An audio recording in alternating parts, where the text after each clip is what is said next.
చూస్తున్నారు. ఇరాన్కు Trump big warning ఇస్తున్నాడు. Iran nuclear వెపన్స్ని వదిలేయాలంటూ Trump warning ఇస్తున్నాడు. అమెరికాతో ఒప్పందం కుదుర్చుకోవాలంటున్నాడు ట్రంప్. లేకపోతే ఆపరేషన్ మిడ్ నైట్ హ్యామర్ కంటే ఘోరమైన దాడికి సిద్ధంగా ఉండాలి అంటూ చెప్పుకొచ్చాడు ట్రంప్. ఈ నేపథ్యంలో ట్రూత్ సోషల్ మీడియాలో పోస్ట్ చేసుకొచ్చాడు అమెరికా అధ్యక్షుడు ట్రంప్. అమెరికన్ వార్షిప్స్ ఇరాన్ వైపు వస్తున్నాయంటూ చెప్పుకొచ్చాడు ఆయన. ఇది వెనిజులాకు పంపిన దానికంటే పెద్ద నావికా దళం అంటూ ఇటు సంచలన వ్యాఖ్యలు చేశాడు అమెరికా అధ్యక్షుడు. ఈ నౌకాదళానికి అబ్రహం లింకన్ వార్షిప్ నాయకత్వం వహిస్తున్నట్టు చెప్పుకొచ్చాడు. ఈ నేపథ్యంలో social media truth account Trump post చేశాడు.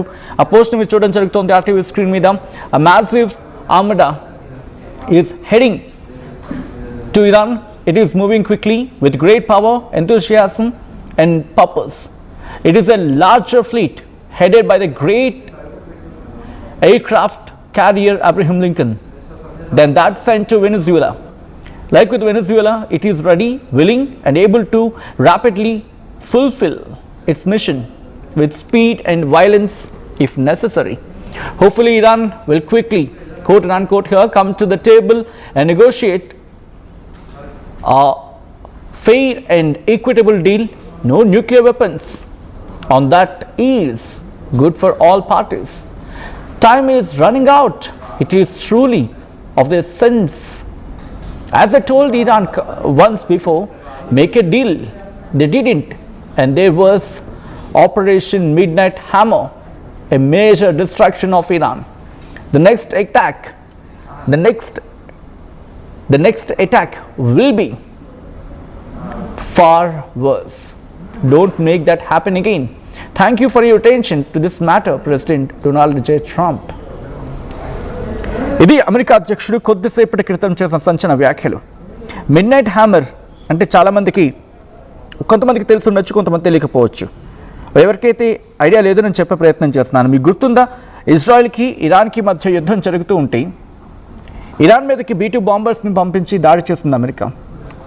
దాని పేరే ఆపరేషన్ హ్యామర్.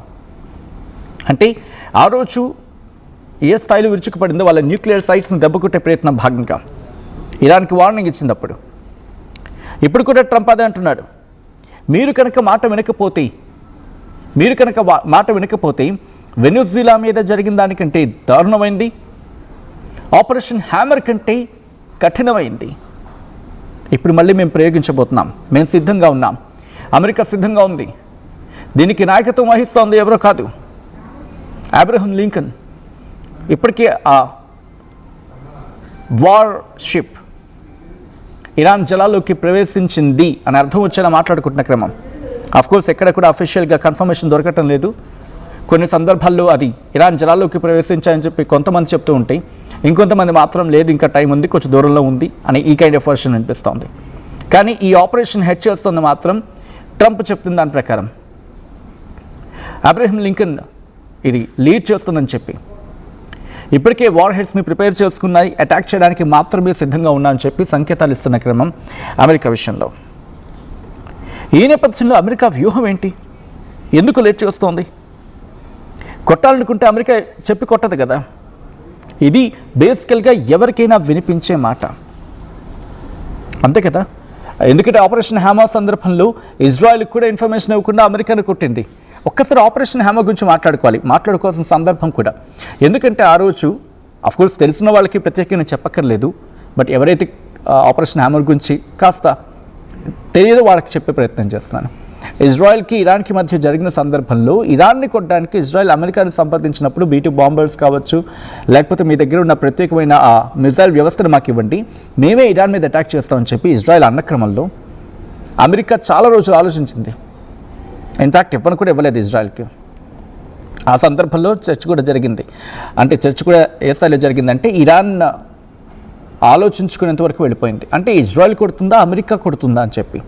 అప్పటికి ఎప్పుడైతే ఈ కాన్వర్సేషన్ జరిగిందో, అంటే ఇజ్రాయెల్కి అమెరికా మధ్య కాన్వర్సేషన్ జరిగిందో, వాళ్ళ న్యూక్లియర్ సైట్లో ఉన్న ఆ కీలకమైన పదార్థాలు ఉంటాయి కదా, లేకపోతే వాళ్ళ ఎక్విప్మెంట్ కూడా అవన్నీ ఒక సేఫ్ ప్లేస్కి తరలించేశారు. సేఫ్ ప్లేస్కి తరలించిన క్రమంలో వాళ్ళకి ముందే ఇన్ఫర్మేషన్ ఉందని చెప్పి ఆ సేఫ్ ప్లేస్కి తరలించాలని చెప్పి చర్చ జరిగింది అప్పుడు. ఇప్పుడు దాన్నే మళ్ళీ టార్గెట్ చేయబోతున్నారా? ట్రంప్ అంటున్న మాటనే ఒక్కసారి నేను చెప్పే ప్రయత్నం చేస్తున్నాను. ఏమంటున్నాడు? మ్యాసివ్ ఆర్మర్ అంటే వాళ్ళ నౌకాదళం కావచ్చు, అట్ ద సేమ్ టైం వాళ్ళ రక్షణ వ్యవస్థ అది ఇరాన్ వైపు వెళ్తోంది అంటే ఇంకా వెళ్ళలేదన్నమాట. ట్రంప్ మాటల ప్రకారం వెళ్ళలేదు, వెళ్ళింది అని చెప్పి అనుకోవడంలో కూడా కొట్టిపారేయలేం. ఎందుకంటే అమెరికా ఒకటి చెప్తుంది, చేసేది ఒకటి. ఇది ప్రపంచానికి తెలిసిన మాటే, నేనే ప్రత్యేకంగా చెప్పక్కర్లేదు. సో ఇప్పుడు ట్వీట్ ప్రకారం చూస్తే కనుక హెడింగ్ టువర్డ్స్ ఇరాన్ అనే అర్థం వచ్చేలా చాలా వేగంగా వెళ్తోంది, చాలా గ్రేట్ పవర్, చాలా ఎంతూషియాసంతో ఒక పర్పస్ కోసం వెళ్తుంది అని అర్థం వచ్చేలా చెప్పుకొచ్చాడు. ఇది ఒక లార్జర్ ఫ్లీట్, ఇది దాంతోపాటు great air craft carrier Abraham Lincoln ఇది హెడ్ చేస్తోంది వీటిని, అంటే అది ముందుగా నడుస్తుంది, వెనకాల మిగతా వస్తాయని చెప్పి. లేకపోతే దాని ద్వారా అంటే హెడ్ అంటే ఒక విధంగా చెప్పాలంటే దాని నాయకత్వం, నేతృత్వం ఇలా అనుకుందాం. ఇక్కడి నుంచి కంటిన్యూ చేస్తే ఇది ఎలా ఉండబోతుందంటే వెనిజులాకు పంపిన దానికన్నా ఎక్కువగా ఉండబోతోంది. లైక్ వెనిజులా ఏం జరిగింది? It is ready, willing and able to rapidly fulfil its mission with speed and violence if necessary. ఒక అవసరమైతే కనుక స్పీడ్తోని, హింసతో కూడుకున్న మిషన్ని త్వరగా, క్విక్గా, ర్యాపిడ్గా చేయగలదు అని అర్థం వచ్చేలా ట్రంప్ చెప్పుకొస్తున్నాడు. ఇక్కడ ఇరాన్కి ఏమంటున్నాడు? కమ్ టు ద టేబుల్ అంటే త్వరగా డిస్కషన్స్కి రండి అని చెప్పి. మీరు కనుక త్వరగా డిస్కషన్కి వచ్చి నెగోషియేషన్స్ చేసుకుంటే సరిపోయి ఫెయిర్ అండ్ ఈక్విటబుల్ డీల్. దేనికి సంబంధించి? నో న్యూక్లియర్ వెపన్స్, న్యూక్లియర్ విషయంలో మీరు కనుక డీల్ త్వరగా చేసుకోవాలి, ఈక్విటబుల్గా అంటే ఇద్దరికీ సమన్యాయం జరిగేలా. సమన్యాయం అంటే అమెరికా విషయంలో వేరే ఉంటుంది, అది మీ అందరికీ తెలిసిందే, ప్రత్యేకంగా చెప్పక్కర్లేదు. వాళ్ళకి న్యాయం జరిగితే సమన్యాయం, వాళ్ళకి న్యాయం జరిగితే ప్రపంచానికి సమన్యాయం జరిగినట్టే. అది వాళ్ళ మీద బేస్ అయి ఉంటుంది. మళ్ళీ అక్కడ come back to the subject hear it again. Nuclear weapons అనే అంశం మీద, లేక న్యూక్లియర్ అనే అంశం మీద ఫెయిర్ అండ్ ఈక్విటబుల్గా డీల్ కుదుర్చుకోండి. One that is good for all parties, అందరికీ మంచి జరిగేలా. Time is running out, time లేదు. And it is truly essential as I told Iran once before, make a deal, త్వరగా కుదుర్చుకోండి, టైం లేదు.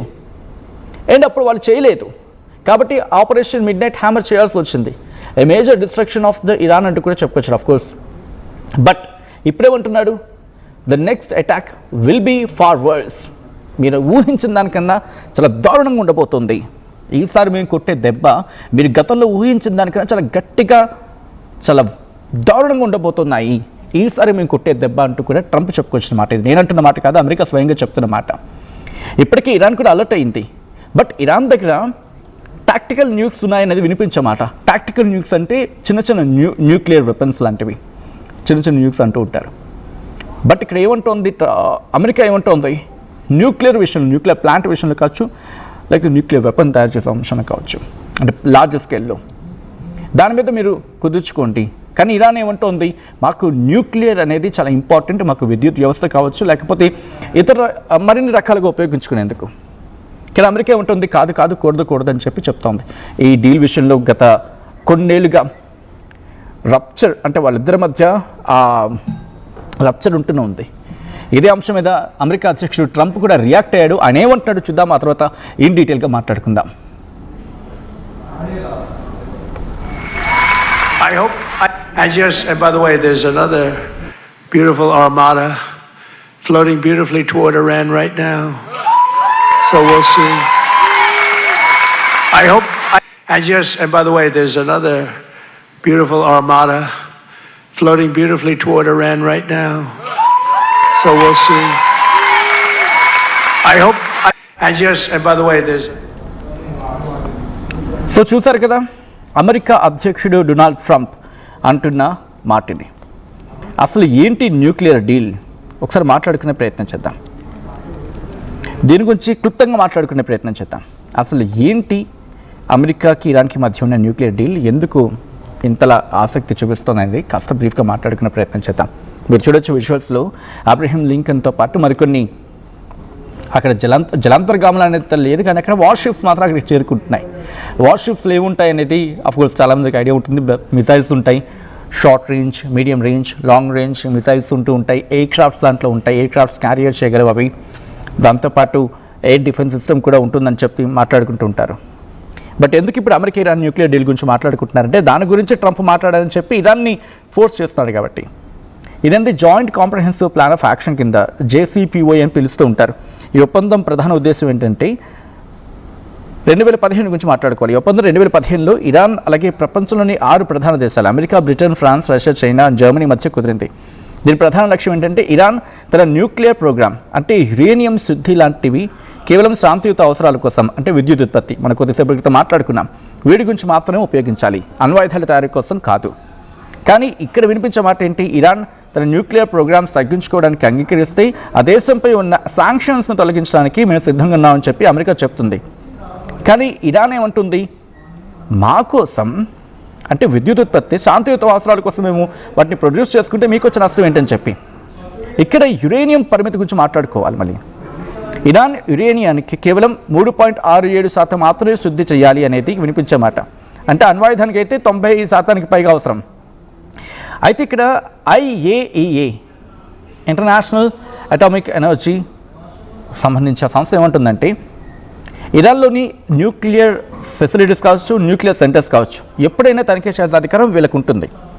అయితే యురేనియంను శుద్ధి చేసే యంత్రాలు సెంట్రిఫ్యూజెస్ గురించి మాట్లాడుకుంటారు. ఈ సంఖ్యను భారీగా తగ్గించాలి అనేది వినిపించే మాట. అయితే 2018లో అప్పటి అమెరికా అధ్యక్షుడు డొనాల్డ్ ట్రంప్ ఈ ఒప్పందంలో కాస్త ఎందుకో లోపభూయిష్టంగా ఉందని చెప్పి భావించాడు ఆయన. దీంతో తప్పుకున్నాడు. అమెరికా మళ్ళీ ఇరాన్పై కఠినమైన ఆంక్షలు విధించింది, శాంక్షన్స్ విధించింది. ఇరాన్ కూడా ఒప్పందాల నిబంధనలను ఉల్లంఘిస్తూ యురేనియంని శుద్ధి చేయడం ప్రారంభించింది అనేది వినిపించే మాట. ఇప్పుడు ఎందుకు మళ్ళీ ఇంత రచ్చరభస అవుతుందంటే ట్రంప్ 2.0 డొనాల్డ్ ట్రంప్ మళ్ళీ అధికారంలోకి వచ్చిన తర్వాత ఇరాన్తో కొత్త అణు ఒప్పందం కోసం ప్రయత్నాలు చేస్తున్నాడు. దానిలో భాగం ఇది. ఇరాన్ కొత్త ఒప్పందానికి అంగీకరించకపోతే మరిన్ని శాంక్షన్స్ వేస్తాను లేక దాడులు చేస్తానని అర్థం వచ్చేలా మాట్లాడుకొచ్చాడు. ఇరాన్ పరోక్ష చర్చలకు రావాలంటూ మాట్లాడుతున్న క్రమం అంటే ఇరాన్ ఇండైరెక్ట్గా చర్చలకు సిద్ధమని చెప్తున్నప్పటికీ తమపై ఉన్న ఆంక్షలు పూర్తిగా తొలగించాలని చెప్పి పట్టుబడుతోంది ఇంకో పక్క. సో ఇటువంటి సినారియోలో ఇప్పుడు ఇది ఎంతవరకు వెళ్తుందనేది ఊహించిన పరిణామం. ఈ క్రమంలో ఈరోజు రాత్రి దాడికి పాల్పడతాడా అనే అంశానికి సంబంధించి బలం చేకూర్చేలా ప్రస్తుత పరిణామాలనే అఫ్కోర్స్ గత కొన్ని వారాలుగా ఈరోజు రాత్రికో లేకపోతే రేపు ఉదయం ఏ క్షణాన్ని దాడి జరగచ్చు అని చెప్పి దాని ఏమంటారు భయాన్ని అయితే మాత్రం సృష్టించడం జరుగుతోంది అమెరికా, ఎస్పెషల్లీ అబ్రహం లింకన్ విషయంలో మాట్లాడుతున్న క్రమంలో. దాంతోపాటు ఈరోజు నేను ఒక వీడియో కూడా రిలీజ్ అయింది. వాళ్ళ ఆర్మ్డ్ ఫోర్సెస్ అంటే వాళ్ళ అమెరికా బలగాలు సిద్ధమవుతున్నాయి. ఒక పెద్ద ప్లేన్ గురించి చూపిస్తూ దాంట్లోకి ఏవో మెషినరీస్ లేకపోతే పెద్ద పెద్ద వాహనాలు దాంట్లోకి ఎక్కిస్తున్నట్టుగా చూపిస్తున్న క్రమం. సో అలా దీనికి సంబంధించి గత కొద్ది రోజులుగా చర్చ జరుగుతున్న క్రమంలో ఇప్పుడు ఏం జరగబోతుంది అనేది ఆసక్తికరంగా మారింది. అమెరికా దాడికి పాల్పడుతుందా లేదా మీరేమనుకుంటున్నారు కమెంట్ చేసే ప్రయత్నం చేయండి. ఈ కథను మిమ్మల్ని కాస్త కలవరపరచవచ్చు. అయితే మిమ్మల్ని కలవరపడి గురి చేయడం RTV ఉద్దేశం కాదు, కానీ ఇటువంటి కథనాలను చూసినప్పుడు కాస్త కలవరపడి గురి అవకాశం ఉంటుంది. కాబట్టి దీనికి సంబంధించి తగిన జాగ్రత్తలు తీసుకోవాలని RTV సూచించడం జరుగుతుంది. This is a disturbing content, video description is highly advised. ఒకసారి ఆ దృశ్యాలు చూద్దాం. అమెరికా అధ్యక్షుడు డొనాల్డ్ ట్రంప్ ఏమన్నాడు ఒకసారి చూద్దాం. We'll see. I hope, and by the way, there's another beautiful armada